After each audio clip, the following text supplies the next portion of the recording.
وحول بارك دنتين أنا مسؤول مكيه هذا مسؤول آخرنا هذا الواسطة هرت شيخ فيديو فيري ما نسيب إير سنوسان أنا هاي قبل وقروحان مقالة نيروبي waxaa ahay gabadha ugu quruxda badan magaalada Muqdisho walaalayaal shaydaanka iska naara aniga waxaan ahay gabadha ugu istaalka badan uguna quruxda badan galmudug عجائب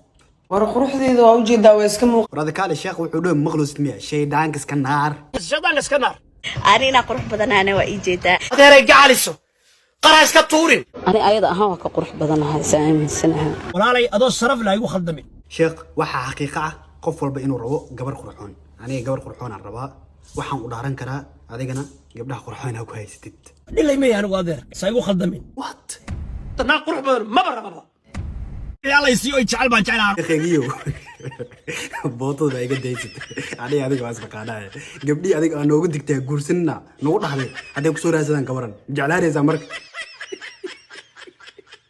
naag iska dhadhaxaada oo aan koombaarna ahayn كومبارنا محلها darteeda shan aa u dhimatay halitaa mid isbitaal ku jiro كومبارنا waxaa laga yaabaa fikirkeeda inay tahay fikirkeeda lagu tixgeliyo ورا هذا موالن تكالي شن كفاية يعطانا نقول فكر كقدر له ساعتها فكر كذا لو تحدليه ورشاقه ماشي والله ولا قواشو wax kala ma hayaba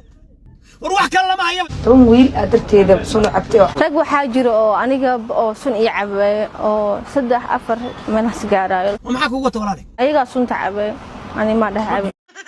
lugaheedii waa isku dhagan yihiin شيخ والله بالله ما الدير طاي waxyaalo badan aan isku arkay wax kala aan qaadano malan topic kala no furin hada arintu waxaan ka hadloona quruxda bas aad waxa isku arkay dhan been noo dhig sheekh xitaa arinta inuu ka hadlo mar waxta wuu jooji bas waa Soomaal Maryooley anu faraan idinka qaaday magacay waa shuur shacni shukriye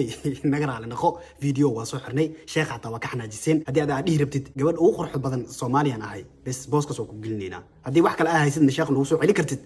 تفضل waxaan ahay gabadha ugu madow degmada Gurcaal waxa iga kaxee ilaahay baan ka mangala taas ورا عبيدي شاقا هاي لول انت waxaan ku dadaalaa guul adi madaxan ka